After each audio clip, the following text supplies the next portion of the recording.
Go. Good morning and welcome to John's Joint. It's a beautiful Sunday morning. My son Zach is with me. My wife Lori is with me. We're going to cover, we might cover a little bit of Halloween coming up, but we're going to cover parenting. And we're also doing what's in the box at the same time. Oh, sorry. I forgot about that. Yeah. I can't do that. I can't do the share. You don't have to. What's in the box? Also with John and Lori, my parents. Yeah. Yeah. Howdy. So my son kind of bitched at me and said, "Hey, are you still doing this or not?" And there's a lot of things I want to do. Just been a little busy lately, and I'll probably get into that as we talk about parenting because Lori and I have become parents again. Are you overwhelmed with the amount of ideas you have for podcasts? That could be it. I don't know. No, I'm no, I get a stop block, if you will. That some people that I really thought would be easy ones who have a story to tell aren't willing to tell that story, and they're they're really good story. I know them well enough that they're really good stories that would help people, but. That's what I was going to say. You could do like Drunk History where they do the voiceovers. Wow. You could just have a picture of them and then just do the voiceover of their story. Yeah. So, hi, gorgeous. Hi. Are you talking to me or you? I was looking straight into the eye. So Zach and I had talked about this, about parenting in today's world. And to get there, I feel that you have to go back in time. And this is probably prior to my time, where you always seen the happy-go-lucky mom, dad, 2 kids, picket fence, house, everything's happy in the world of the 1950s. Never understood the appeal. I never did either. Well, there's 2 things with the picket fence. You have to repaint it and watch it. Well, that's true. That's true. But you also have to think too is going, oh, so it wasn't so great back then because you wanted people out of your yard. You wanted to put a barrier up. So, anywho, so way back in the 50s, let's say, and 60s, and my parents are kind of included in this, is you had mom, dad, and kids. We had 4 kids, but still, dad was the breadwinner, and mom stayed home to be the homemaker. And that was what it was for probably 95% of the households. We could get into a lot of this, but I believe I believe having a parent, it doesn't have to be the mom, but I believe having a parent at home is extremely helpful to your children. I agree with that. There's a sense of, for a little kid anyways, security. Yeah, there's a sense of security that someone's there for me. And we can bounce back and forth here, but as we progress into the 70s, now you have what they called latchkey kids, where maybe the economy was becoming so much where you needed both parents to work. And now your child has to leave school, walk home, and unlock the door, hopefully, because you don't leave your house unlocked, and maybe make a snack, a cereal, and watch TV or do whatever. I have a couple counterparts. And then it becomes I do too. and then it becomes progressively worse as we move into the 80s and 90s. But we'll stop there and have at it. I think you're correct. I think having a parent at home for a kid, however, is more of a security thing. I think coming home and knowing that one of your parents are going to be home, or some sort of adult, I would say, right, that you know very well is definitely a security thing. I know a lot of kids that had the opposite, that had to walk home from school and their parents wouldn't get home for another 2 hours-ish or whatever, and they kind of stayed in their room because they didn't want to go outside the house or didn't want anything to happen. Because the world's a scary place. Yeah, because they didn't know if somebody was going to break into their house or whatever. So yes. Also, You go into your room and smoke weed. I would say. Also, I would say. Sorry.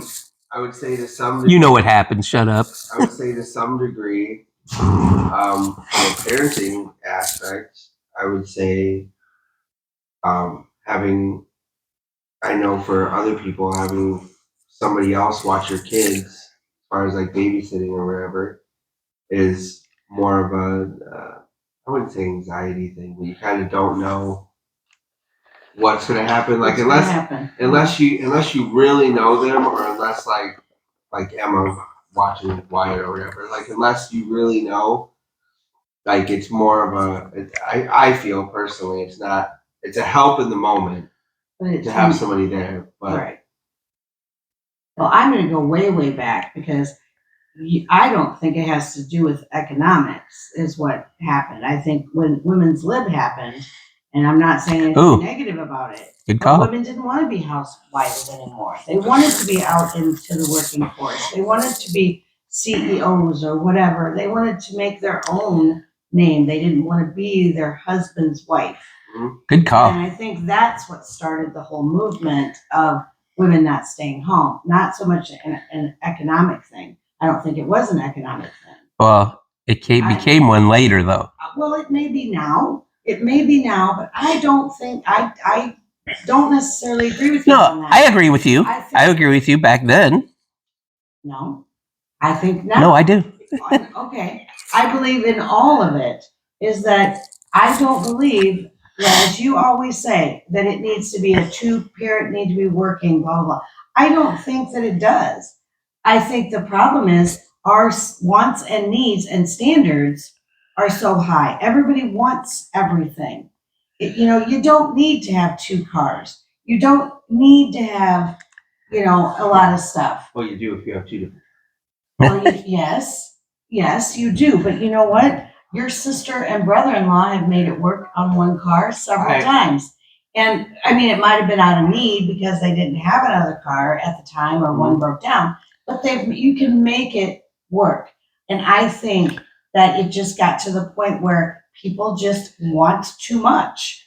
And not that it's bad, but that's where our society is. Everybody wants everything now. I agree with you. Oh, that's a whole different subject I was thinking about on the way here. But I agree with you on that. However, like I told Dad, I would say that there's a split. I agree with you that we have back, I'll go 70s, 60s, 70s, but definitely back further. You're making food at home. Most places, it's farmland, so you're growing your own stuff. Most families had at least a garden of some kind. There's no fast food. Yeah. There's not as much fast food. There is fast There food. was fast food. But you have all these things that kind of condense what you're spending it on. If you have a garden, you're not spending. However, split, I would say, yes. But also, like I told Dad the other day, the price of things have also gone up too. So I've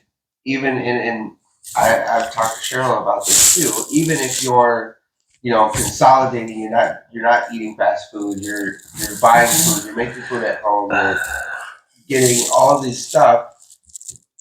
If you have a 4-bedroom apartment and you have 6, 7 kids, in that 4-bedroom apartment, you're going crazy. And that 4-bedroom apartment is $3,000 a month. It doesn't matter if. But that's the thing. And so did you need a 4-bedroom apartment? Okay, well because you know what I mean. That's what I'm saying. No, I get that, but either way, if you're not making, my point is, if they're raising rent, let's say 2-bedroom, and I don't know why you would do that with 6 kids, but. They did it back in the old days. But a two-bedroom apartment is you go to Green Bay is still like $1,400 a month. Yeah. If you're only getting paid like $12 an hour, $13 an hour, because they're not raising the Minimum. minimum wage and the price they're paying people, then it doesn't matter if you're doing all these things to cut down on and minimizing and not, It's still gonna be too much. it's still going to for be one a person. struggle. Which I think that part, and again, I wouldn't say it goes for everybody because I completely agree with what you said. I think people live way beyond their means because they can in the moment. Mhm. It's kind of like I could save a couple. Kind of like a credit card. Well, yeah, I could probably save $40, but I have the ability to go to Applebee's, so I'm going to go spend that instead of Right. people do that with a lot of things. I agree with you that people live beyond their means, but there's a point also where the economy does have to catch up. And that's kind of what I was talking to Dad about, is that there needs to be an overall balance. Because you still have people struggling that are like, I'm working, and I talked to Tiffany about this, I'm working 90, 100 hours a week, and I still can't pay my truck payment. Mhm. You know what I mean? Yeah. And that's where I feel the two income thing isn't necessarily a necessity, but as far as continuously, if they're not going, if we are not going to raise our minimum wage or what we're paying people Right. or lower the cost of living, that I agree it's going to take that to Right. be sustainable. I do agree. And I think it's also when you have one parent working and one parent at home, I think it's more stress on that other parent. Right. And I believe, and so then it's hard for them to engage with the children. Mhm. And to be, I mean, if you're the only one paying the bill and you're worried about paying rent and you're like, oh my gosh, I don't know if we're gonna be able to do this and blah, blah, blah, blah, blah, you're not gonna be able to sit down and have fun with your kids either. Well, And I'm not saying that it should be, that wives should stay home, by no means. I'm just saying, if it's something that you totally believe in and you really want to stay home and give your child that, whatever your feeling is on staying home, then you need to really work it out and figure out how you can make it work. I said this with Cheryl when she was home with Wyatt, and I've said this before, I wasn't the best at it, but me and her talked about that a lot. We talked about, where finances were, what was going on, whatever, just because there's a difference between,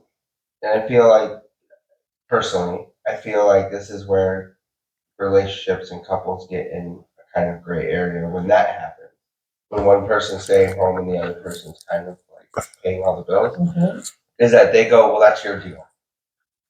They go, well, you're the one working, you're the one paying the bills, so that's your deal. You deal with that, and then I'll deal with the home stuff. And it has to be both. And that was one of the things that helped me and Cheryl, is that, yes, was it stressful? Very much so, but she knew. It's not like she was like, well, I'm going to go to Halloween Express and spend $500, $600. She didn't do that? No. Not Not at first. Not as much as I give her shit for. No. She did. There were times where she went and bought stuff or whatever, but it wasn't nearly as Painful. as I give her shit for. Because she knew there was a limited amount of money. Yeah. But I think that it needs, in both ways. If there's, like, if wife or husband stays home, I feel like there needs to be okay, what are we sharing? What are we, kind of like a chore list, I guess, and that sounds bad for as far as marriage goes, but kind of like what are we in charge of? Because if you're the one making all the money, obviously you're going to come home and you're going to be tired and you're going to be stressed, whereas the other person, yes, could be stressed at stuff that happened during the day at home. I need to get out. Yeah, they need the time to leave, whereas you need the time to relax. And it needs to be an understanding between the two of, if I'm working 12-hour days, pay for all this stuff, I'm not going to want to come home and go play in the yard for 3 hours. Whereas vice versa, if I have to play in the yard for 12 hours while you're at work, I'm not going to want to take the kid outside while you sit on the couch. The kid. I'll say this too, along that line. So if you fast forward, we're a good example too. Is when we lived in St. Louis, both of us worked. Both of us had to, and we had to drop Tiffany off at a sitter. So and driving around a big city takes time, and so we would leave at 7 a.m. We'd drop Tiffany off. She would drop me off. She would go to work. She would come back home. We wouldn't get back home until 7. And now you're trying to find something to eat and Get Tiffany ready for bed. get Tiffany ready for bed. And you don't have a lot of time to spend with your child. And then the child suffers because of that. But we did have that quality time in the car. We did. Like, because at the time we had a Ford Ranger, so we were like all together. Compact. So it was, and she was little, so it's not like she was in the back seat, doing her thing, and we were in the front seat. It was manual. She was up front shifting gears for She me. was, and she got to be a really good driver. But Not. She got her first car at And we did. 13? And I'll say this. You ask her, she got her first car at 13? I think it's 11 and a half. Yeah. And a full-time Yeah. job. I will say this, though. Lori and I spent a lot of time with her on the weekends. We did a lot of stuff on the She went weekends. everywhere with us because we didn't have a choice. We didn't know anybody. But We again, didn't have family. So back to my point, though, is when you have both parents working and they're working late, your child suffers. And I think that gets really glossed over by a majority of the people because they're trying to get the big TV. They're trying to get the second car. And so they have to, and they justify that. And your child gets left secondary to the stuff. But I bought you an Xbox. Oh, yeah. You have the tablet. You have your phone. You got a You know new what I mean? computer. You should be happy with that. I kind agree. of thing. I agree. It's kind of babysitting, electronic babysitting. I agree with that. I'll go towards a positive outlook on humanity. I would say that there are some that's not. Yes, the focus is wrong, but I don't think it's a focus on stuff. I think it's a focus on the end goal, not focusing on what's happening now. I would say that there's a lot of parents that are focused on, I want to get out of this scummy 2-bedroom apartment. My child doesn't deserve to grow up in this, I do whatever. agree with you on And that. instead of looking at what you have now, instead of looking at the birthdays you had to work because you're working overtime, the sleepovers that they didn't get to go to because your car wouldn't work because you ran into the ground trying to get back and forth to work. All these things that you kind of overlook as a parent, and you're like, yeah, but I'm doing it to get us here. I'm doing it because in the future their life is going to be better. I agree.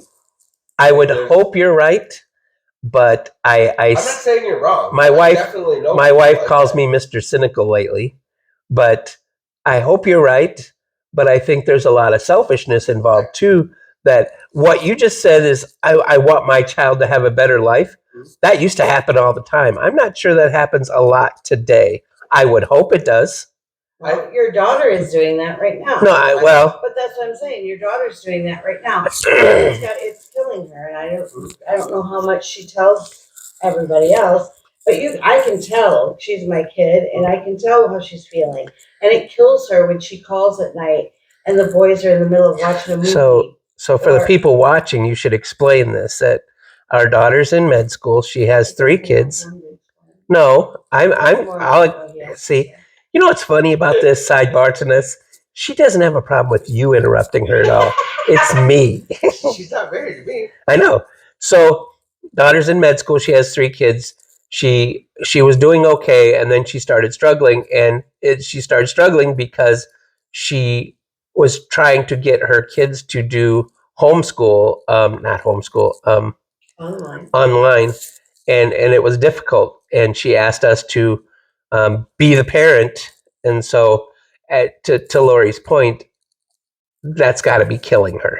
And it is. You can tell at night when but she made that decision. However hard, she's always been a single parent for the whole time. And Peanut, her oldest, is 14. So she's done this basically by herself for 14 years. He's always been with her. Mm-hmm. He's always, all of them, but he's always been with her. And now all of a sudden, not that your child's not going to go to your parents after school, which she did with my parents, and go to grandma's house after dinner or go spend the weekend with grandma. Now I'm miles away, and you're going to completely be away from me. And like, I know, like on nights when she calls and Jameer is playing his phone and he doesn't get it, he's 7, and he's in the middle of playing, a game on his phone, and she's like, Jameer, you want to talk to mommy? No, I'm busy, I'll call you later. Or Peanut, the other night we were watching a movie, and I don't put any blame on them. Peanut was watching a movie and he's like, no, we're watching a movie. We need to, watch this movie. And, you can tell that hurts her feelings, and it should. Homecoming. And then, Peanut had his first homecoming. And she's not here. And she wasn't here. She wasn't a part of getting his hair done. She wasn't a part of going and picking out the suit. That was a whole funny story. We should tell you a sidebar to that too. But anyway, but that's, like I said, I think, as you said, I call you Mr. Cynical. I do think that it may not be in everybody's forefront, and it may not be the highest priority, but I do believe that parents are always wanting better for their kids. I don't think that it's always about them, but I do think that that some people do have that. Yeah, I think a lot of and that's people kind of have what I was saying. I feel like there's a good. I would like to think that there's a good majority that it's not necessarily a bad thing. It's something you got to rewire your brain to think about. That wanting better, wanting your children to have better, wanting their start point to be better than yours was, is not a bad thing as a parent. It's not a bad thing to want. No. But you also need to keep in mind the moments that you have available. I had this conversation with Dad a while ago, that me and Cheryl had this conversation, that when I was the only one paying for things, I was the only one working when Cheryl was home, I did miss a lot for that reason. Is that I was like, I need to make this money, I need to do this, I need to go to work, I need to do this, and I missed a lot that whole year because I would come home, I would sleep, I was tired, I didn't want to get up and go to the park or go swimming or whatever. His whole first year swimming, I didn't see it because I never went. Yeah. Because I would come home and I would sleep and I would be tired and I wouldn't. The wanting to provide and to make things better and to make sure everything is good isn't a bad thing. It's just you also have to keep in mind that, okay, I know I'm tired, but I can put off sleep for 2 hours today, or I can do this. And I feel like a lot of parents don't do that. They just they just stick with this thought in their brain of one day it'll get better. One day it'll be better. One day we'll get out of this place. One day they'll have this. One day they'll have this. Keep hope alive. If I keep pushing, this will happen. And it's for the betterment of my child. Which you just gotta, I feel, you just have to also think about, okay, am I missing things? Right. Because as you know, now, being older, and hearing your children talk to you about things, they remember those things. They don't remember we went from a 2-bedroom to a house. They don't remember we used to eat ramen noodles and now we're eating whatever steak every day or whatever.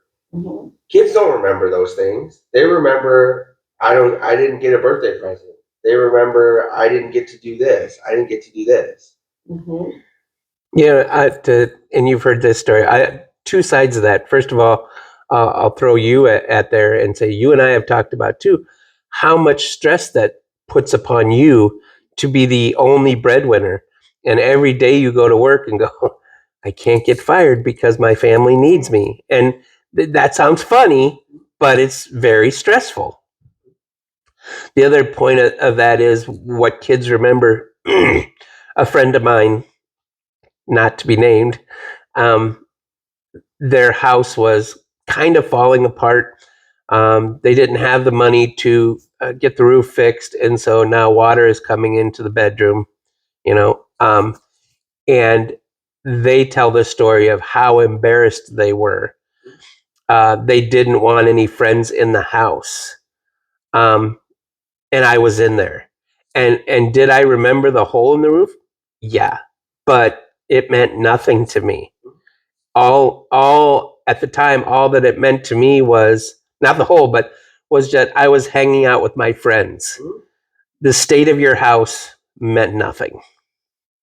So I think the moments are what matters. So you gotta make sure that you make those moments. Yeah. Well, yeah, because there's looking back, I personally I have memories of us moving and the houses that we stayed in, the apartment. I have very clear memory of you emptying the waterbed out of the Nah. window. Yeah. Um, Out of the third floor. yeah, out of the third floor. But I Do you remember the mannequin? no, I don't. No, he I wasn't don't. born with the mannequin. Oh, you weren't born with the mannequin. That was a No, he left way. I had- way before. He left. Filler and I had a mannequin on the balcony waving. People thought it was a real person. But I remember those things, but most of my memories are things, are like going places and like us having the TV in the van when we went to Colorado. Yeah. Yeah. We went to Colorado. Like things like that. Those are most of the memories I have.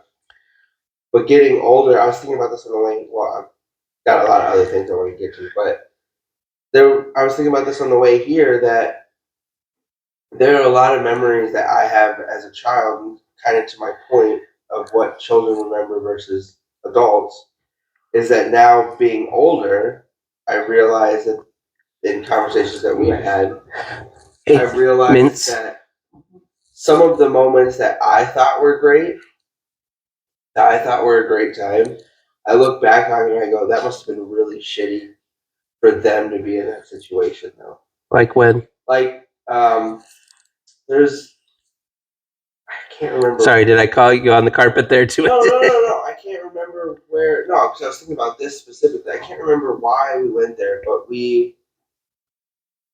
Okay, I'll use this as an example. When we first moved up here, Mhm. and we stayed in the hotel for just 3 weeks to a month or something like that. It was a while. Oh, you didn't actually. Well, you did, but didn't you only stay in the motel for 4 days or something? That was me. Yeah. And then we went back. Yeah. So we Monday through Thursday, and then we went back home Friday, Saturday, Sunday. And then came back. Yeah. We did that, but we Like did 3 that- weeks. No, yeah, you're right. You're We right. did that for 3 weeks to a month, and Thank you. it was fun. I look back on that and I think it was fun because we got to be at a hotel. In the pool. In the pool, and then that was when we were by Funset. Yep. Yep. Like the whole I thing. I have that memory. I thought that was the most enjoyable As a time kid, at I thought that was fun. I thought that was really fun because who wouldn't love to stay in a hotel all the time? Yeah. But I look back on that with me getting hotel rooms and me kind of doing that I'm like, that must have sucked. Because hotels ain't cheap, and they weren't cheap then. Yep. And you're thinking 3 days a week for a month. It's just little things like that. And Yep. As a kid, you're like, yeah, this is great. And even now, it's a great memory. I don't look back on it and be like, that was shitty. But just looking at it from a It's one of those, you do what you got to do. parent views, I'm like, that must have sucked. Yeah. Especially the driving. The driving. I like to drive, but it got monotonous Mm. after a while. But again, you do what you got to do for your family. And that, there's a big me. There's a big selfishness about me that the ego part. And I need to be better. And it's all about me. And my family was actually secondary, but it was still part of the big picture. So to be honest, I needed that self-gratification, if you will. Of I'm better than this. Yes. So you push, some people do, you push yourself to be better for not only yourself, but to better your family so your kids aren't the smelly kids. The smelly kids. So I don't know how you're gonna tie this in because I don't know, we'll figure it out. But I did talk to you, and I think that this is kind of a part. It's definitely a part that I want to get into. But I talked to you a while ago about YouTube stars. Yeah. About I want to talk to you. About How do you parent them? How do you parent that? Because and you can tell me I'm wrong because you go back further. You guys go back further than I do. But the only childhood stars that I remember when I was a kid is like Nickelodeon. Topanga? No, like stuff like that. But like Nickelodeon and Disney and like stuff like that, like TV, like you actually had to like be a quote actor or actress to be famous as a kid. Like every now and then you had kind of like a local whatever that got famous for something as a kid or whatever. But for the most part, it was you had to be on TV to be famous as a kid. And so it was kind of, I feel, it was kind of easier to parent that because you had to get to that point before you had to parent it. You know what I mean? But And there were restrictions yeah. on how long they could work and how, I mean, you know what I mean? Mm-hmm. Whereas once you get the YouTube star generation or whatever, there's no regulation on what you can do. And I'll go into that because Jake Paul is my point to this, is that there's no regulation on what you can do. And I feel like it would be, looking at it, I feel like it would be a struggle parenting that as well because you can't, most parents would be like, oh, they're doing something. Like they're not sitting in the house. Like they're doing something. And then once you get that first $1 million. even the credit, because you get the credit for however many views or subscribers or what the fuck ever you get before. Obviously, you can make money before that, but for the most part, you have to be at a certain point for them to start paying you things. Even if they're getting like $10 a week, I mean that's more than, you know what I mean. But and that's my point that I was telling Dad is that it's easy to do it at that point. It's when you're making $10 a week. It's easy as a parent to be like, no, you need to save this, or no, you can't do this, because even if they spend that $10 worth, they're gonna spend $10 on what? Right. But my point in parenting is like, you get to a point in social media and in especially YouTube famous, that as a parent, I'm sure you can't parent anymore. Like Jake and Luke Paul is my point when I was talking to Dad about, is that if your children are making millions and millions of dollars and you're still working a normal job, how are you going to tell your kid you can't do this? You just go buy another house and leave, and they don't have to listen to you. And so I was just wanting. So then you get irresponsible people out there. Yeah. But what you don't see, I'm sure there are things like you just said, but what you don't see is the backstory, because you could be looking at it from your point of view to go, oh, what you just said, right? I give you a really good example, and Jake Paul might be this example, but you don't see that. So I can't think of his brother's name, Ron Howard, Clint. Howard, yeah. They wrote a book. I listened to it on audiobook, and they had struggling actors as parents, and yet they made it. But the parenting of them, as they tell the story, was they got an allowance. Mom and dad put all that money away and wouldn't let them touch it, and still became parents. And could you go out and play with your friends? Well, you can for an hour, but it was a quote normal. Their parents made it the normalest life you could have, and they never knew how much money they had. They got an allowance, and it was just a normal life and a normal friendship and everything. You don't know, and neither do I, that Jake Paul's parents weren't the same. You know, you can go be elaborate and jumping skateboards down and having your film crew there, jumping skateboards down the stairs and having your film crew there. What you don't see is at 11 o'clock at night when all the cameras are down and you go, okay, that was fucked up and you need to, my house is a wreck now. So your money is going to pay for that and blah, blah, blah. And Jake says, okay, I'll do that. He was after this, he got what he wanted, but still the parenting was still there. You don't know that. Well, I hope that's the case. I agree. I would hope that that's the case too. But my point in asking is that I feel like there's a growing trend, I would say, Of idiots? that parents want to ride the coattail. Oh, I see. That they aren't parents. So you have the Ron and Clint Howard's parents who are struggling, and they're using their kids as. And they go, no, go do this. No, go do this. Yeah, and I feel like there's a growing part of that I see, at least, of parents wanting that because be honest, nobody wants to work.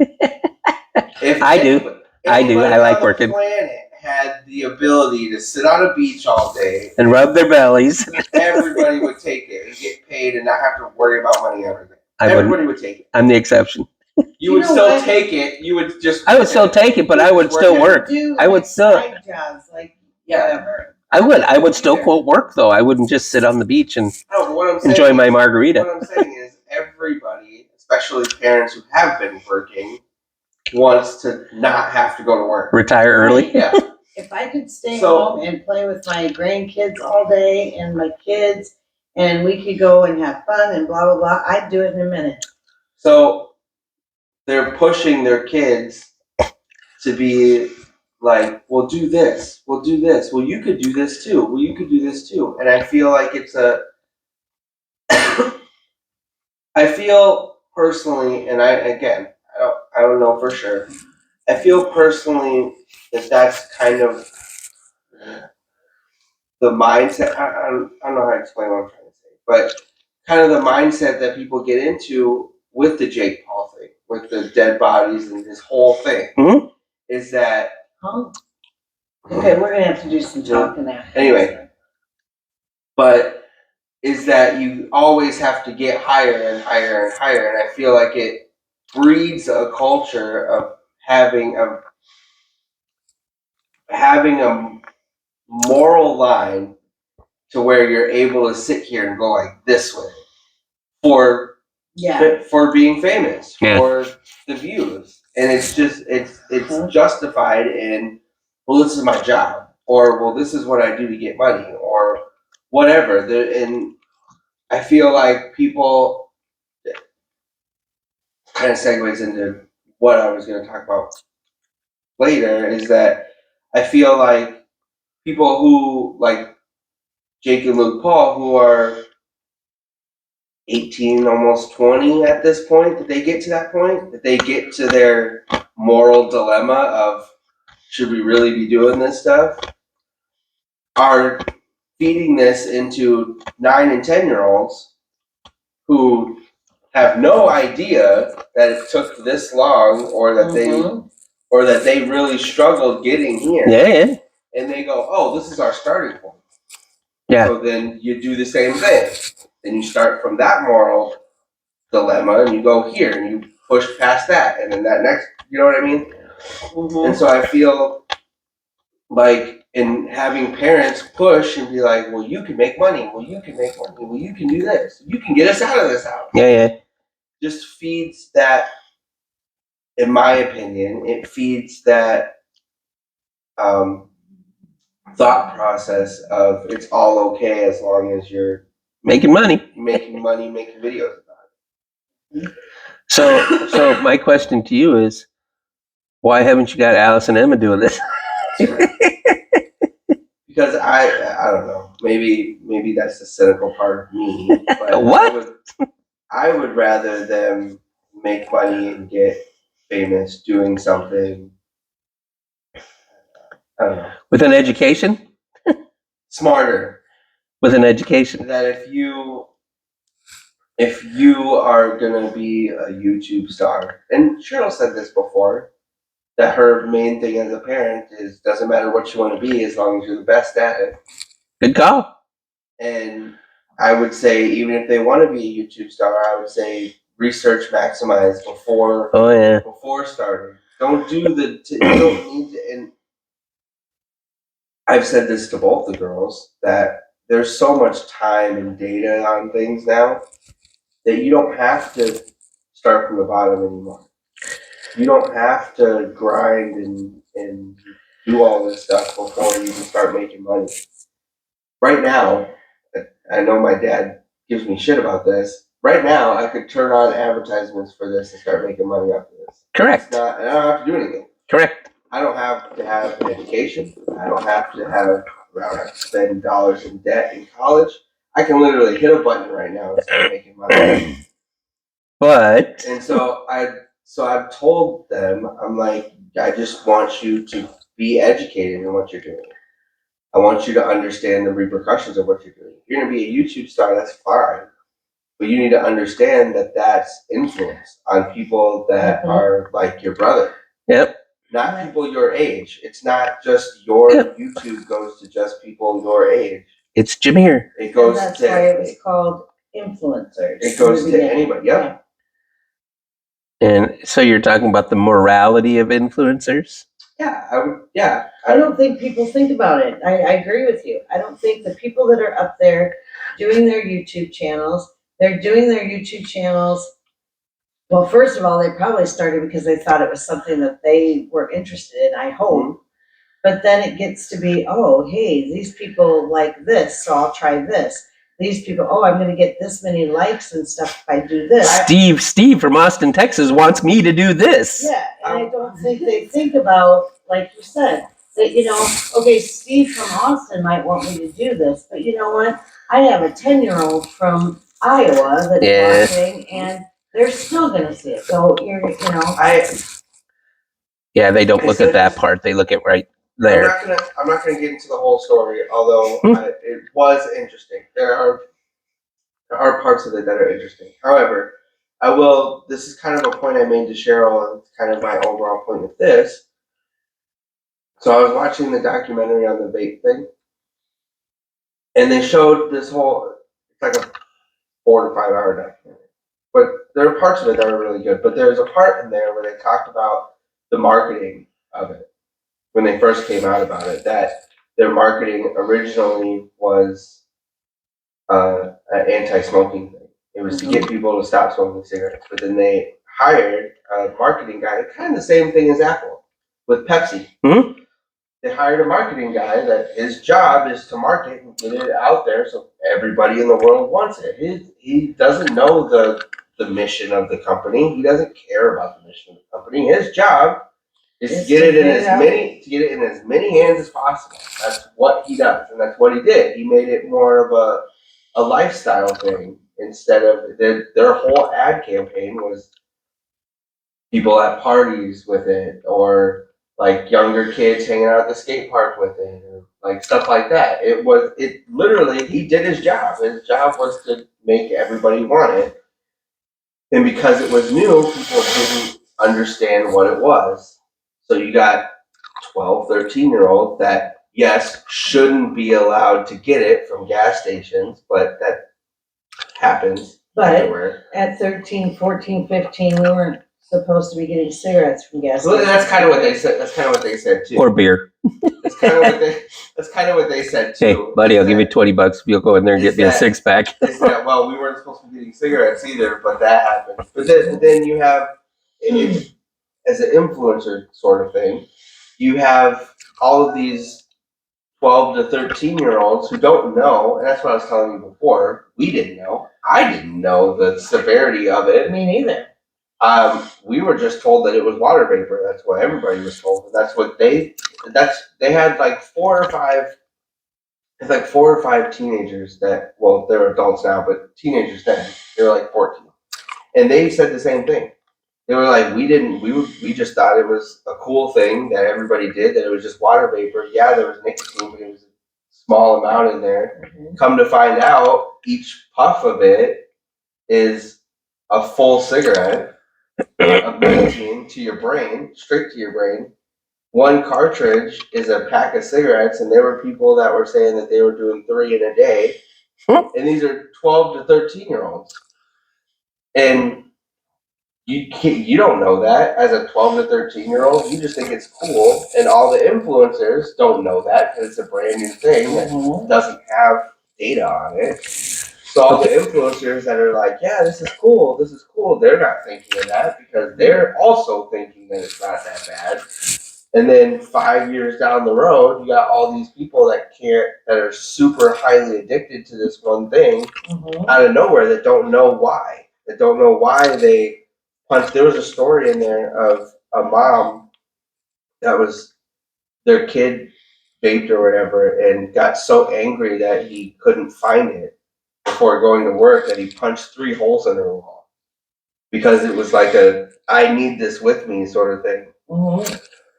And sorry, I said that to get to my point because I told Cheryl this after I was watching it. I was like, not to say this in a negative way about my children in the generation that they're in because I hate people that are like, well, this generation is I hate it, but I would say that's all I kept thinking when I was watching this because I've heard Emma and Alex both do it. Is that because of the generation they've grown up in? Because they don't know a time without internet, Mhm. without social media, where they had to, and this is kind of what I was thinking about on the way over here, is that I don't want to sound like that old guy. It's like it was better back when, but It was better sitting on the patio when it was freezing outside playing PlayStation. but then but things like that, like staying up for midnight tickets, camping out outside the theater Mhm. to get midnight tickets, waiting for a release for a CD. So you were the first one that could hear it, so you knew what happened, and all of these things that I feel make things better, and the patience of it And the Go- excitement of it, the go away. anticipation of it. Go away because now I've done it. Because now you don't have to do that. You don't have to go see a movie or wait for a CD to be released. You can literally wait. The day it gets released, go on TikTok, Instagram, whatever, and you'll have 50 reviews of it by 12:01. Yep. You don't have to do that. You don't have to have your own opinion of something. It's kind of my problem. And that was the point that I was getting at with the vaping thing is that I would hope that there are children in that generation that can quote think for themselves and not for lack of trying. I would like to say that both my daughters can think for themselves, but Good. when it's kind of the same as peer pressure, and if you have, yeah, I know that I've seen it. If you have, let's say, even three, there's way more, but let's say you even have you have 3 different social medias, just 3, Mhm. and you have, let's say, 20 things that you follow a piece. That's 60 people telling you what you should think, Yep. what you should feel. Everybody else is doing it. Over time, you're gonna be like, oh, why Wears you down. Why don't I feel this way? Yeah. Why don't I think this way? Oh, maybe if everybody else does, why shouldn't I? Mhm. Sort of thing. And I feel like there's not enough. I don't know. I don't know a solution. I've tried to talk to Cheryl about this. I don't know a solution anymore because there's no going back. There's no pulling the plug on the TV. There's no, you know what I mean? Besides regulation, but even that, And they're still gonna get back on there. And well, there isn't any, and then that's kind of and I had this conversation when we were kind of trying to back Emma off of social media. Is that there's no getting around it. I can take Emma's phone. delete all of her social media. And I kind of talked about this when she went to Nevada, is that you can take all of her social media away. She's gonna find it. All of her friends, everywhere you go, Right. she can. She may not get it She right can there borrow in the somebody's moment. phone and be like, "Hold on, let me." And she did it. She's done it before. Yeah. And she did it. She did it with Alice when we would take her home. She would be like, "Hey, Alice, let me log into your thing on my thing on your phone or whatever." I don't think there's a way to put it back in the box, other than children getting it to a point. And I don't know how. I personally don't know how you get there, because they have to make that decision. I had to make that decision on a lot of things of, okay, this isn't a thing for me. Like, this isn't good for me. And until they really understand that, there's no way to kind of put that away other than kind of putting your 2 cents in of like, well, you know, So you've derailed. as a parent. Sorry. You've totally derailed, and now you're coming back a little. Let me pull you back to the parenting subject. So, along everything that you just said, so let's, for anonymity's sake, let's use vaping as my example, although it's alcohol. But so now you have a child, however old that is, 12, 13, 14, like you said, and they're doing this vape thing because it's what'd you say, water and That's water vapor. it's water vapor, right?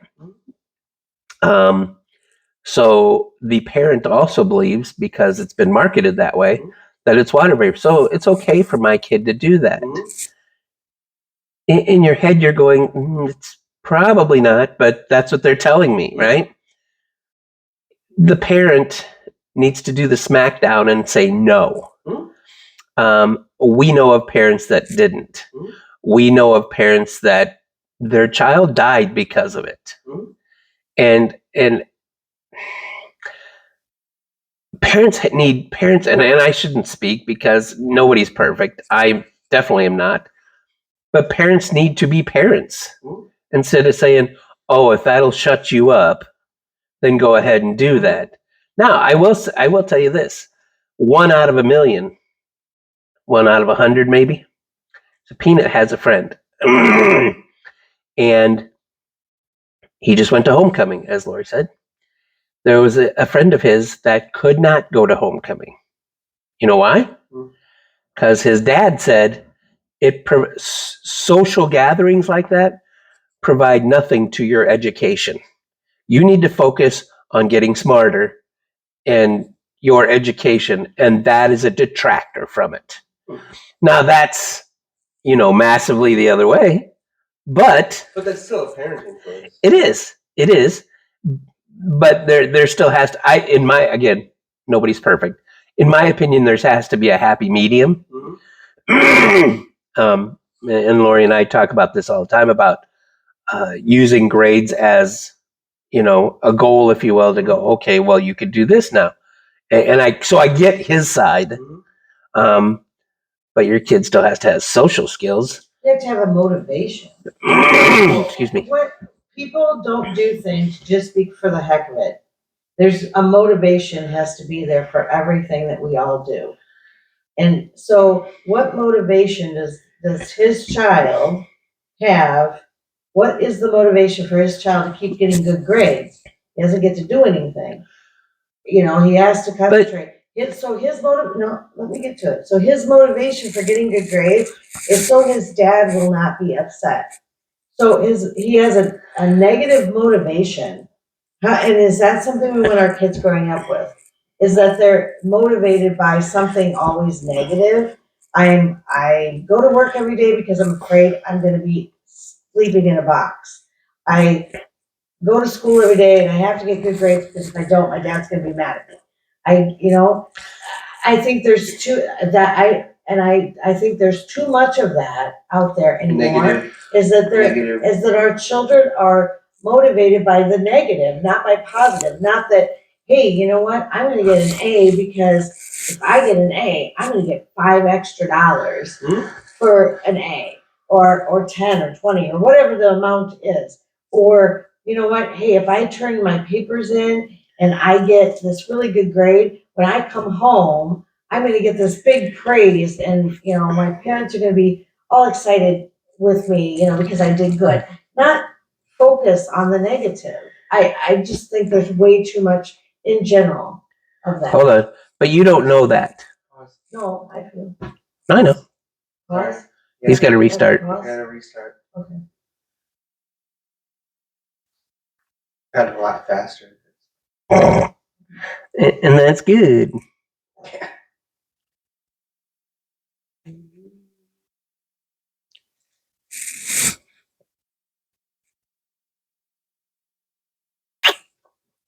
Ready?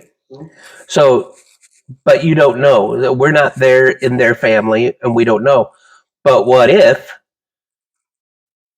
because I know what the dad does, what if the dad is saying, look, I don't ever want you to grow up to have the shitty job that I did. I'm struggling my best to make our family work. I'm trying to teach you to be way better than I am. Because I don't want you to live in my situation. Well, that's his situation. That shouldn't be something that the child doesn't understand. But he's trying to teach the child That's that. good though, but teaching, you don't have to teach in a negative way. That's what I'm saying. People need to look at things so much more positive.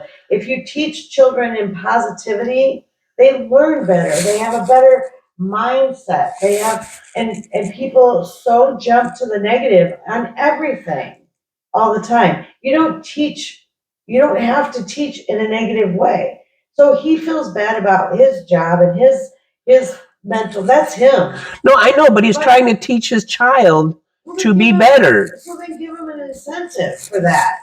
Give him an incentive. You don't have, whatever. So you're saying my example is the incentive of you don't want to be this bad, whereas you need to turn it around and say you want this to be. I'm saying the incentive should be something motivated for your child, not something motivated for you. Even if it's for that example, even if it's just the homecoming dance or prom, if those are your two things, if you get, let's say at a high end, straight A's from the first day of school to the week before homecoming, you get to go to homecoming. You get to do all these things with all these people. Then you don't get to go to any other dance. You go from homecoming to prom. You get straight A's to this, you get to go to prom. Even if it's those two things, just some Right. to her point, just some sort of positive instead of, well, I know you did good. I don't know if you did. I know you did good on your grades this whole time, but you also don't get to do this fun thing with all of your friends because that's just going to make you go down. Even though you did all the work to get here. I see what you, yeah. Well, no, I never said it was right. And people need to realize that whatever your mindset is, if you don't like your living situation, that is not your child. Mhm. You need to make it motivating for why your child doesn't want to be in that.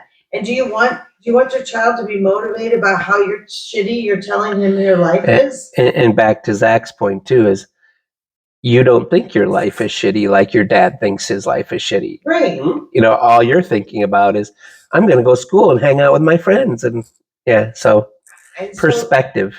Yeah, so you need to make it motivating for them, not motivating for you. Or not deteriorate, not detrimental for them either. Because that's the thing. It's like everything is always, it's formed in a negative way. And if people can form things for children in more of a positive way, I believe we would not have mental illness is different. I don't think we'd have as many, shootings, and we'd have as much stuff if our children had positive mental aspects to look for things, to be motivated to go to school, not. Well, I would agree with you on that. I think that there's a big, again, mental issues aside, I think that there's a big thing, and I know that I've felt this, and I can see it in other people. But let's say, for an example, with the school shooting thing, let's say you're a kid that lives in a really scummy 1-bedroom apartment because your parents can't make ends meet, whatever.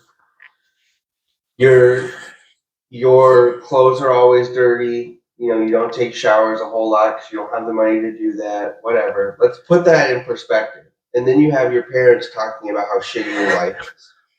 You're piling on. About how, well, if I didn't have you, I would be here. Or, we just live in shit because your mom does this and your dad does this. Or whether that's right or not, you have to hear that every day. Okay, so mentally, you're feeding that every day as a kid.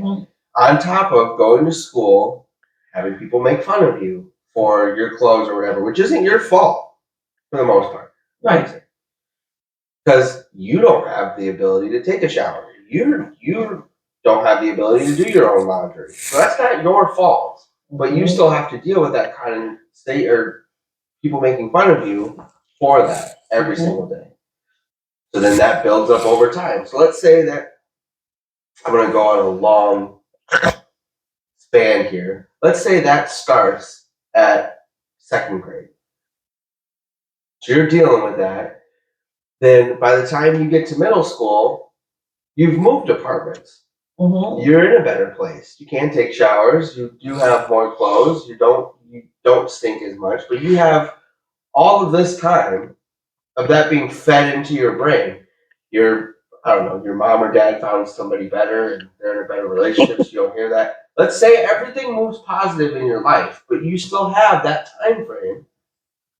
And then that one day, somebody comes up to you and makes a comment or makes fun of something that you're wearing, and all of that comes back. And that's kind of to the point. I feel like there's a mental aspect that people aren't, I don't know, they're trying to address, but I feel like aren't seeing it as going back to the parenting point, aren't seeing it as what you're feeding into that. Or How influential Yeah. you are. Or it's admitting Did you mean to kick me purposely? admitting that you did something wrong.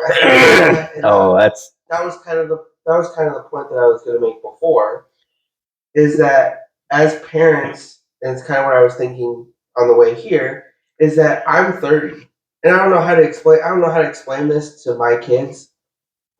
that you're old. Whereas I feel like it would be kind of hard for you to explain that to me at the time. But I'm 30. My oldest is 14. Like, that's not a big gap between her and me. Yeah. That's not a big gap at all. I feel I'm still figuring out things about me and growing and becoming a quote adult at 30 years old. So obviously parenting choices you're making in that time frame where you're still figuring it out, and there are people that are parents way younger. But you have to look at that and at some point with your children be like, hey, I fucked up here. And I'm sorry that happened. And I'm sorry that affected you. I apologize. And do that and admit that you did something wrong. Or if something happens, and I understand that I haven't had to experience this, so I don't know how hard this would be. But in theory, if something does happen, like, let's say, I don't know, your child punches another kid or whatever, because of the example that I used before, admitting and being like, oh, I had a part in this. Like, I fed this to some degree. Yep. Or I wasn't watching, or I wasn't looking for the signs, or I wasn't doing this, and having I wasn't being a parent. Yeah, even if it's to yourself. And But I feel I think like it needs to be said to the children. I think children need to realize that their parents that adults make mistakes. And you know what? I messed up here. I'm sorry. I said some things I shouldn't have said. Or, you know what? I wasn't thinking about how you'd feel about this right now. And that was wrong of me. I apologize. I think the more that they see us, children learn from watching the adults in their life. And if they are watching the adults go, nope, I'm always right. I never make a mistake. I'm not wrong. You know, if they always do that, or I'm the adult, so I must be right. I Ooh, yeah. just had this conversation with somebody. To your point, I would say yes. It's a big thing that me and Cheryl do with the girls is admitting when you're wrong or when you've done something in a way that you didn't want to. Like there are times nothing against my father. Thanks for prefacing. There are times that I do react in ways that Dad did, where it's very instinctual. It's very like I'm to the point where I'm annoyed. And You didn't get that from me. and there have been times where I've told girls where I've reacted or gotten upset and you know yelled at them or whatever, and been like, "Sorry, I was just overwhelmed with the situation. I didn't mean to yell at you like that." And I think seeing those things, yes, doesn't take away from what happened. Like, doesn't take away from the fact that I got screamed at. But over time, it does show that it is okay to admit you were wrong. It is okay to be like, "Hey, I'm sorry." And it is, Positive communication and admittance. and is a it is thing. okay when you're upset. It's okay to talk about it. Mhm. It's okay, you know, and that, because that's me. And some people do need a minute Mhm. before they can talk, but they need to say that. Mhm. I need a minute to calm down and then I'll talk about it. Mhm. But it's not, I mean, the more that people see that communication going on, and the more that people understand that not everybody communicates the same way that you do, I think Yeah, there's just yeah. so much more Yeah. stuff we could do with being positive with our kids. And I think it is a knee-jerk reaction. It's a knee-jerk reaction when somebody spills something, you go, "Oh my God, you're so stupid," or Mhm. "Oh my God, why did you do that?" Instead of, you know, taking a minute and saying, you know, "I know that you didn't mean to spill this soda on Can we look out for it? but can we, Yeah. maybe next time we'll just leave the soda on the counter?"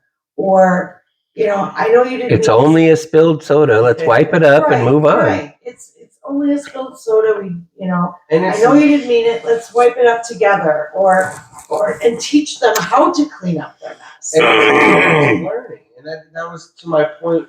And it's learning as Excuse me. parents. We just got okay. I say this from my perspective. I know that this is not 100%, but we're just getting the 10-year data for how mental, mentally influenced children have been by the things of their parents. Like we're just now starting to realize what the long-term effects of the parenting that we had before have. You know what I mean? Mhm. Like you guys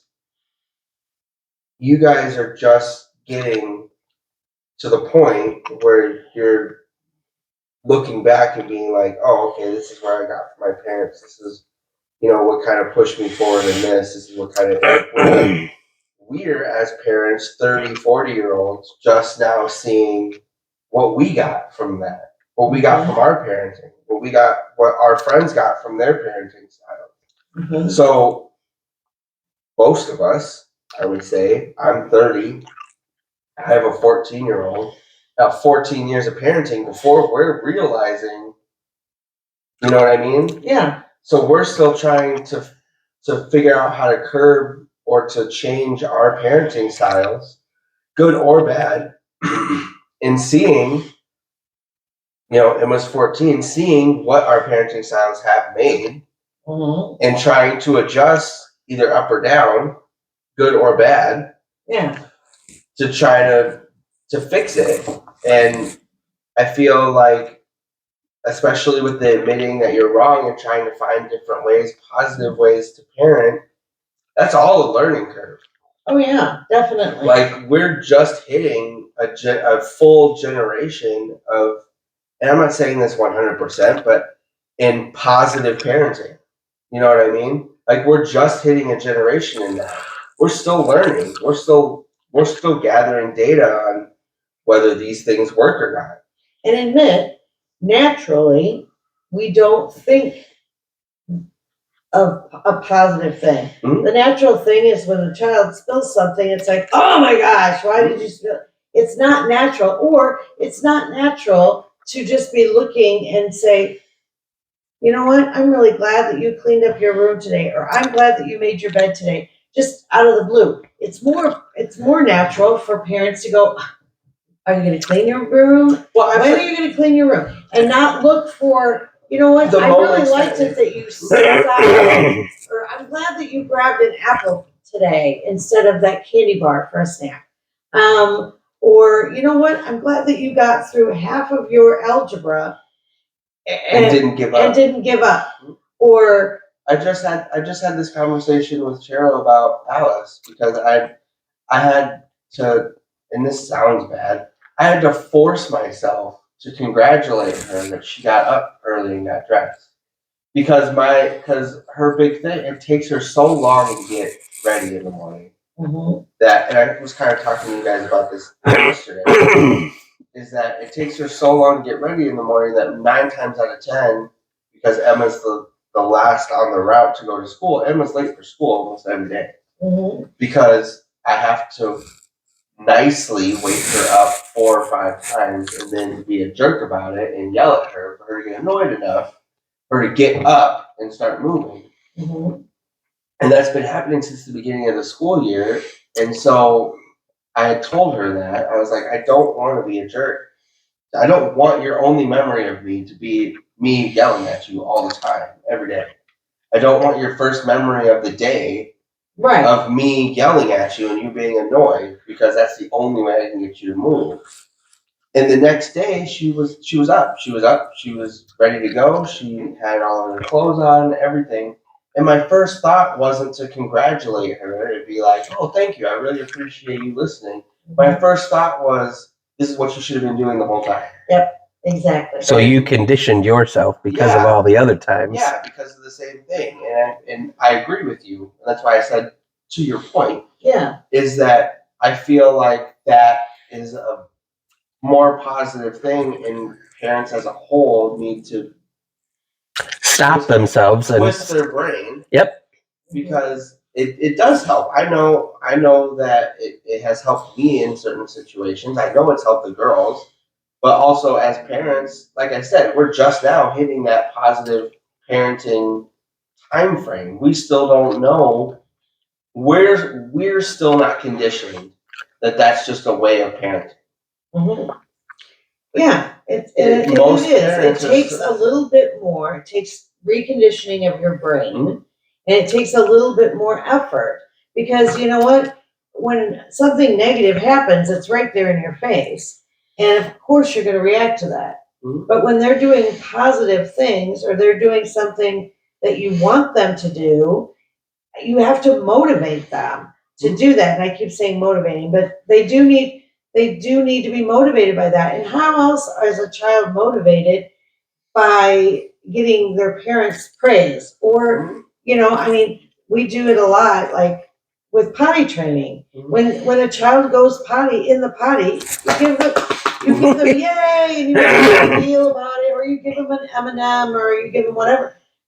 But when they pee on the floor, you don't want to react to that. And most people can understand that. Physical, my child peed in their diaper or peed on the floor, we're not going to react to that. We're just going to clean it up, and we're going to be happy about the other. But when a child is sitting there and gets up and says, I think I'm going to go take a shower and go to bed, do we say, well, great, thank you for getting up? No, we just go, okay, bye. Yeah. And we should be like going, that is awesome that I did not have to remind you to take your shower and go to bed today. You got up and you did it. Again, I go back to the same thing, hey, I'm so glad that you did it, half of your math homework or your homework, and you just went right to it and did it, and I didn't have to yell and scream at you. Let's see, can we take a break and then we'll do the other half, or let's see what we can do with the other half, or something. But I don't know. Yes. So do you see how blessed I am to have her? Yeah, I do. If only you listened. So I will. I do. And if you I- keep saying it so many times, it'll get ingrained in me. See, I brought that all the way back around. Positive evidence. I need to get him some evidence. I Hey! I will- Get him some Reese's Pieces. Yeah. will shift gears into kind of what we were talking about yesterday at the trampoline park. Is that, and I know I've talked to both of you about this, but with all children being different, and especially you having like a bajillion kids, A bajillion. and again, I kind of know the answer to this, but have you had struggles as far as parenting goes with so many different kids and different age gaps? Because I know that you kind of, like, obviously, my siblings, you kind of have the gamut of age gaps. I'll throw a quick in because Lori will answer this, but I'll throw a quick in that Lori had a meltdown one night and said, "We have 5 kids and we've raised them all the same. Why are they all so different?" But that's kind of what I was asking. Did you raise them all? Did you raise us all the same? Because I feel like overall, I feel like the household, or the overall thought process of parenting, I feel like was the same. But I don't think you quote parented us all the same. No, because I'll say this. This is like an example that I use Okay, Tiffany. that I've used a couple of times is that, Brandon cannot lie. The boy would try But to he lie, tries but he so tried hard. so hard, but he couldn't do it. And there were several times that I would say, just don't do it. You're not good at it. And if I have this conversation with Emma at least like once a week. you're not good at it, so just don't do it. Just, if you're, just tell me the truth and we'll get past this whole regimen. But then you, on the other hand, either avoided those situations because you saw him, or you were really good at lying. And I don't know which one, and it's probably a combination of both. Do you really want to? It was probably, no. And it was probably a combination of both, to be quite honest. Mhm. And then there's Kimberly, and Kimberly can't lie either, but she was the other opposite. She would tell on herself the minute that she did something wrong. That she would. She could not even walk in the house and she was already confessing her sins. But so no, did I parent kids, my kids all the same? No. No. Yes, my base, Uh-oh. should we call it? Hey, I'm still rolling. Who cares about him? I would say that my basic idea of parenting was the same for everyone. I did not parent children the same because my children were not the same. I did not sleep in front of your door because I was afraid you were going to crawl out the window and run away, because I knew you would not do that. Did I treat? If I did, you wouldn't know about it. And if I did, you would cover it up well. Anyway, no. But then We did talk about nailing the window shut, by the way. But with Amanda, I had to do that stuff, and it wasn't because I felt any differently for her. It wasn't that I wanted to be mean to her, anything. It's just that was what I needed to do for her to keep her safe, and that was my motherly instinct that I needed to do these things to keep her safe. Again, did that mean that I wanted to neglect you 4 kids and I liked her better, or I wanted to be there for her more? No, it was because of what I had to do. And then there's Tiffany, who, I probably allowed to do more things than a lot of the other kids, and probably earlier, because I had no reason. She never gave me reason to question her behavior. And not that she was better or worse or whatever than any of you guys. I just never had that data, as you've been saying. I've never had that data that I had to be that secure. Mhm. you two boys, I probably let do more than anybody, to be quite honest, when you were in high school and stuff, because we were in a small town. I always knew where you were. You guys were very good about telling us where you were if you weren't in our own house with your friends. Yeah, which So- was most of the time. So, and then there was Kimberly, who was the opposite, and she was my baby, and I was probably a helicopter parent with her. Mhm. And I was always in her business, which I think she felt probably smothered a lot of times. So I think I parented everybody, but I parented everybody how I felt they needed to be parented. Personally, Yes, Mhm. personally. I would say that there's I don't know if I've made this point yet, but I will anyway. But I asked you that because I feel like there's no cookie cutter parenting way. Everybody's different. And I kind of had this, what I said to you yesterday about the difference between Emma and Alice is that I feel like there's a struggle, especially when you're a parent of multiple kids. And I still don't, I've told the both of you that. I still don't know how you guys did 5 kids. Hmm. Especially with all of our personalities being so different. I don't get it. But I don't get it. I I don't get it. I don't get you guys. I don't. I wouldn't. I'm telling you right now, it's difficult just for me. I mean, why it's kind of different. Why it's kind of separate because of how young he is. But it's even hard just Emma and Alice. And I said that yesterday. It's difficult for me as a parent to kind of know where to put things in and what to say or whatever because they're so different. And I use this as an example with you guys yesterday, and nothing against my daughter because I was the same way when I was younger, which is kind of why I semi understand as a parent it's frustrating. Is that I understand being young and not wanting to take showers and change your clothes and stuff. As an adult I struggle with that, but it become personally frustrating for me because Emma got to a point where she got made fun of in school, and that kind of switched her brain. She took it upon herself, even though we had been telling her, you need to change your clothes or you should take a shower more often and stuff like. Even though we were doing the parenting things and encouraging her, it took that for her to do it on her own. Mm-hmm. And so I saw that and I was like, oh, okay, so eventually it'll happen.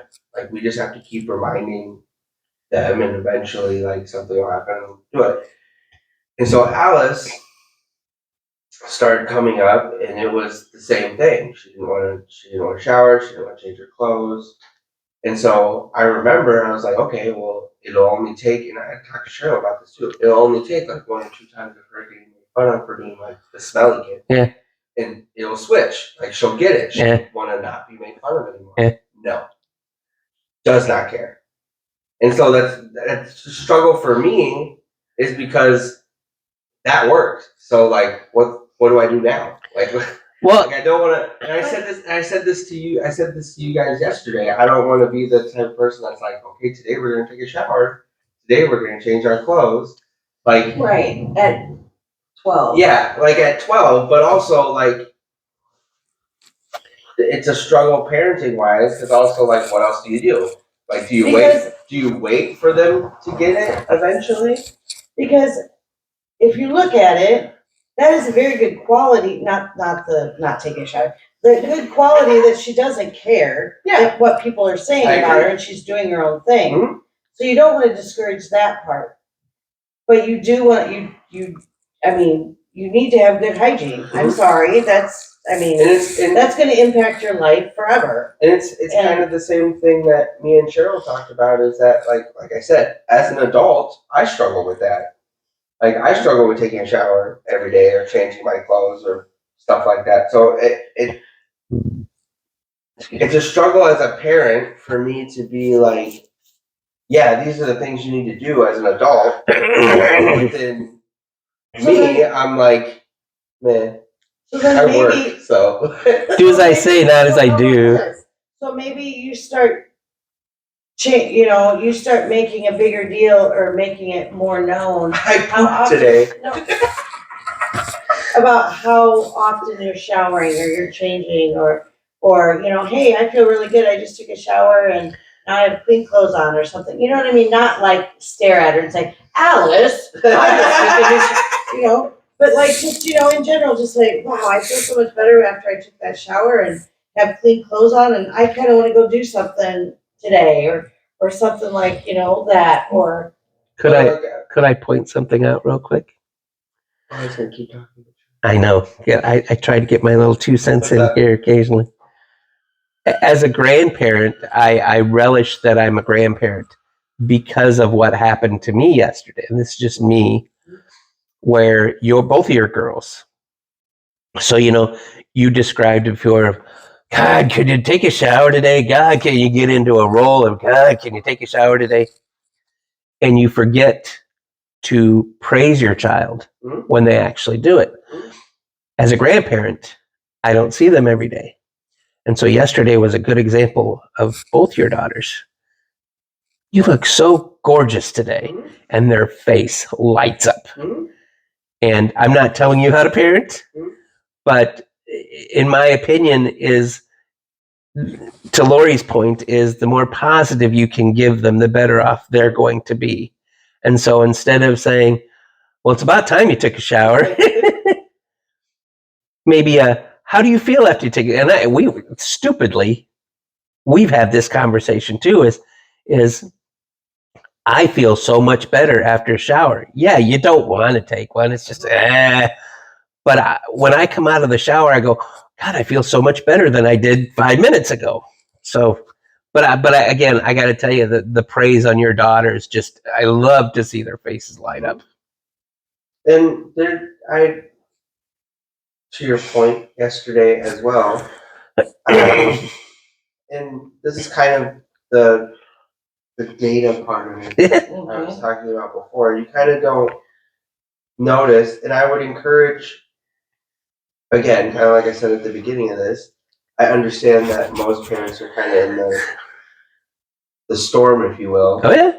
Yeah. Of I'm trying to provide, I'm trying to do what's best, I'm trying to make sure that all of this, that they don't really take the time. But I would encourage parents to kind of be more self-aware of the moments. Because even like, obviously I've told you this, me and Cheryl have pushed the being understanding and talking about things and admitting when you do something wrong. And even if, you're arguing, coming back and being like, hey, this is what I meant.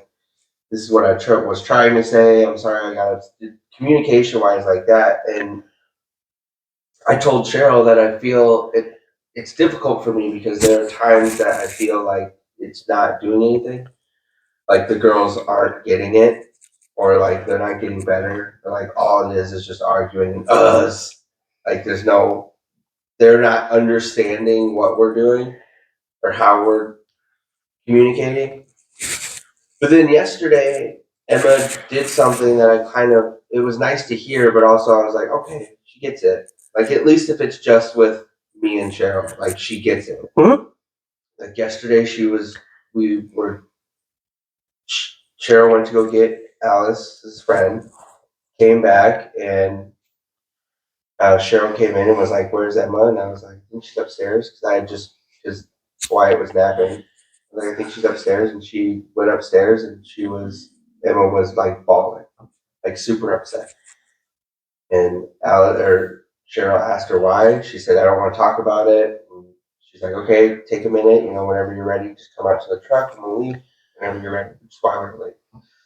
But she obviously, you were there. She put that aside. She was there. She had fun, whatever. And then we were driving back home, and herself, she looked at Cheryl and was like, I was just upset, and like was talking about why she was upset. She's like, just nothing was working, and the outfit I wanted to wear, I couldn't find, and blah, blah, and whatever. And it was just, it was her, she did it, was my point. Self-imposed. Nobody had to force Yeah, her like to talk. she explained it. She was like, I'm sorry, I was upset. This is what happened. Huh, Whatever. good. And it was just in that moment that I was like, okay, like she does get it.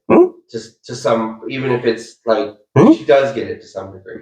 That it is important to let the other person know and not just kind of blow it off of like because she could have, and I've done it before.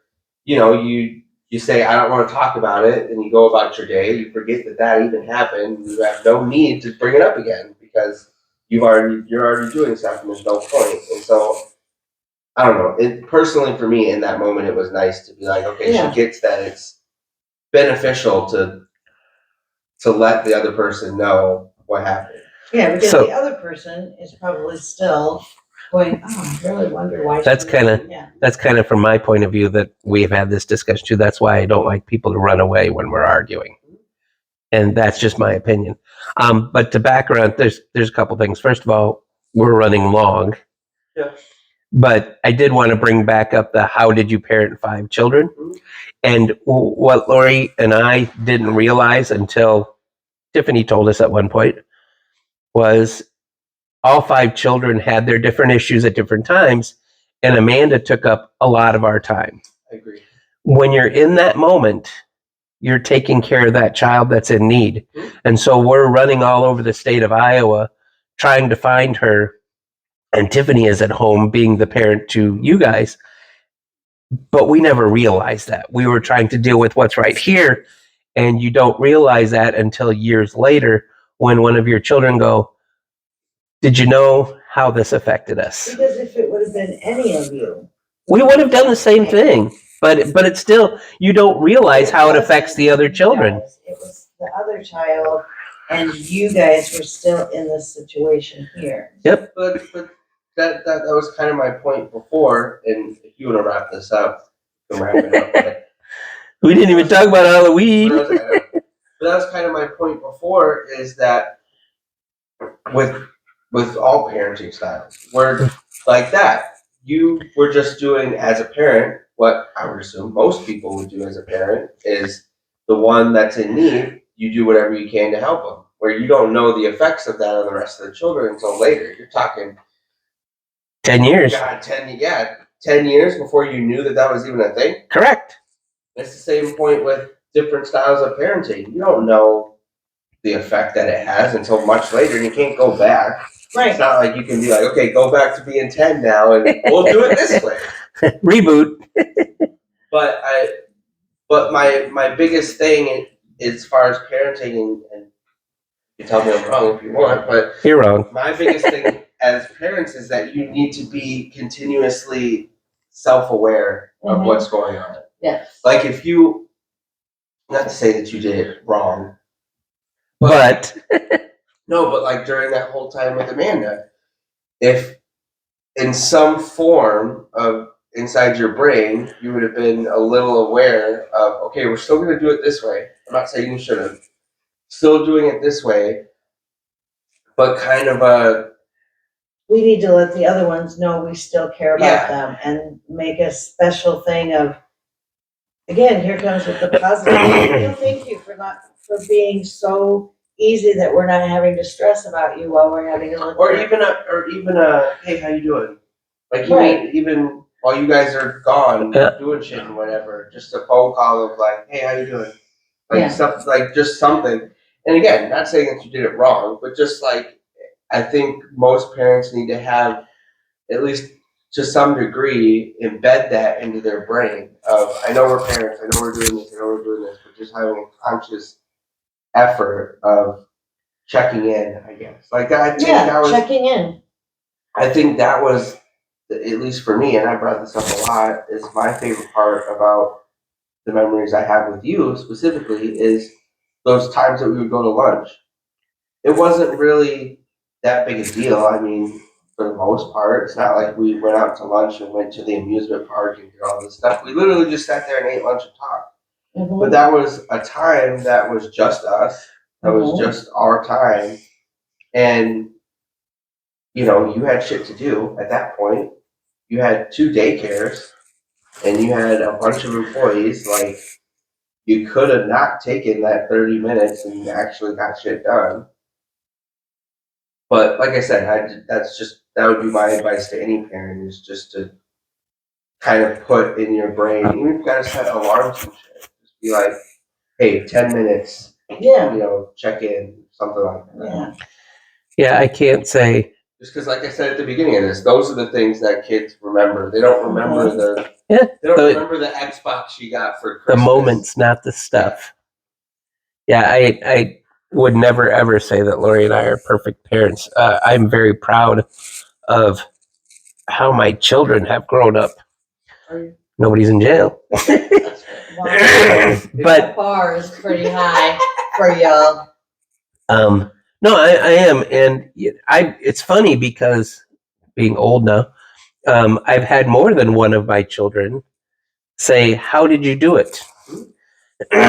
And my reply is, "We had good teachers," and my hope is that we've passed that down to you guys, and you guys continue being good parents, and your kids become good parents, and so on, because we were wrong in just focusing on Amanda, and like you just said, take the time to say, hey, like Lori said, hey, I know we had to deal with Amanda doing this and running all over the state of Iowa. I'm sorry we didn't include you, but how are you doing? And we failed at that. We probably didn't know any better, and probably, in my opinion, probably just too focused right here to not realize that. And I think more parents need to do that. Learn from us, please. But along that line, when I went back and said, hey, I'm finding out that we're not that bad at parents, because we had not a lot, but we had kids staying overnight with us because their parents were horseshit. If you're going to have kids, be a parent. Don't. But Your curfew was at 11 o'clock and you weren't home at 11. So I'm locking the doors, and you're going to learn that you're going to sleep outside in 40-degree weather at the time. And he came and slept on our couch well, Brandon said he could sleep on the couch, which again was okay, in our garage, because it was warmer than trying to find a place outside. And none of his friends would let him in either. But then again, we don't know the situation. We don't. Maybe that was the way they were taught, that, hey, if your child doesn't listen, then you have to do something drastic. We don't know that he wasn't home after curfew for the last 2-3 months. But we don't know that she said, now, wait a minute. No, I'm going to interrupt and say, but my wife is that person with that huge heart that doesn't say any of that. My wife is that person that right here says, let's take care of you right now. It doesn't matter, like she's trying to say, it doesn't matter that you've been late for curfew for 2 weeks. What matters is right now, and you need help. No, and I agree with that, and whatever. I'm saying you can't make a judge and call the parent horse shit if you don't know the situation. Oh, I can. You might not, but I can. Doesn't mean he's right. Right. Yeah. So what about Halloween and parenting? Well, do you want to stop and make it part of 2, and we can shut that off and start a new one? And if you want, do you have time?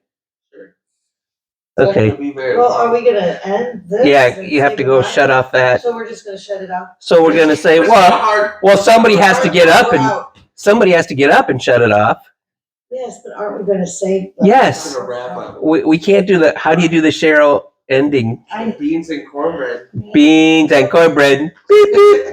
Pew, pew, pew. Okay, we're done with John's joint. We'll hook up another time. Are you shutting me off already? We'll hook up another time. We'll hook up another time to discuss a shorter version of Halloween, which we're going to do now, but you won't see it until later.